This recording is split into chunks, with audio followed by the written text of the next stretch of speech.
محترم مولوي صاحب، امرالدین، کمال الدین، جلال الدین او عبیدي د یو نامعلومه ځای څخه لیک رالیږلی او دوی پوښتنه کوي، وایي سجدې تلاوت څرنګه واجب شوې ده؟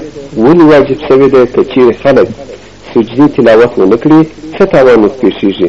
ټوله واجب دي که څنګه؟ حضراتو باید ووایو چې 14 آیاتونه مبارکه په قرآن پاک کې شته. هغه سړی چې دا تلاوت د قرآن پاک کولی چې هغه مؤمن مسلمان هغه آیاتونه د سجدې ورته معلومیږي، د پاسه پر بیاض باندې سجده ټکي د قرآن پاک په دغه نسخو کې شته لیکلي. نو دغه آیاتونه مقدسات په دې کې هغه امر دی په معنا کې، امر بالسجود معنوي امر دی. نو په دغه خاطر باندې علیه السلام مبارک دغه 14 ځای کې سجدې کړي دي. آیاتونه مبارکه واوري دوی به هم سجده کوي. که داسې و چې اراده د سمع وکړه و د هغه سره اړولی دي پر لارې تېرېږي، نو خو دې په ګویا کې آیات د سجدې واورېدي، پر ده باندې دا سجده واجبه شوه. حقیقتا اعجاز د قرآن پاک تم اشارات دي. یو شاعر دی هغه ته امرؤ القیس وایي، اول نمبر شاعر په ټول عربو کې په جاهلیتو په اسلام کې چې اول نمبر دی امرؤ القیس. دوهمه درجه غلام مقتول ورته وایي، هغه طرفه ابن عمر نومېږي. دریم نمبر شاعر په ټول عربو کې حضرت لبید صحابي د علیه السلام مبارک دی رضی الله عنهم. نو دغه اول نمبر شاعر امرؤ القیس قصیده دا یو چا ویل په یو مجلس کې، یو مشهور شاعر اسلامي هغه فرزدق نومېږي، دم حاضر و په دې مجلس کې ناست و.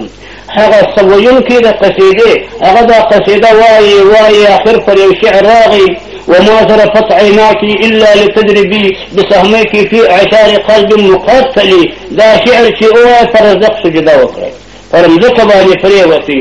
یو چا ورته ویل هغه کافر دی چې کوي چې ته سجده کوې، او یو بیت یې واورېدې بیت څنګه کافر بیت کافر ویلی دي.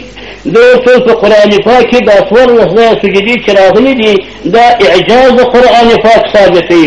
اعجاز دا معنا ده چې بندګان ټول راجمع شي، انسانان، پیران، شیطانان، ملائکه علیهم السلام، دا چې ګډ راجمع شي. یو انا اعطیناک الکوثر په ټولو والله که جوړ کې نه جوړولی شي. او قرآن پاک هم دغسې اشاره کوي: ان کنتم فی ریب اله. که تاسې شک چې ولرئ چې دا قرآن پاک به د جانبه د پاک رب نه نو تاسې ټوله راجمع شي.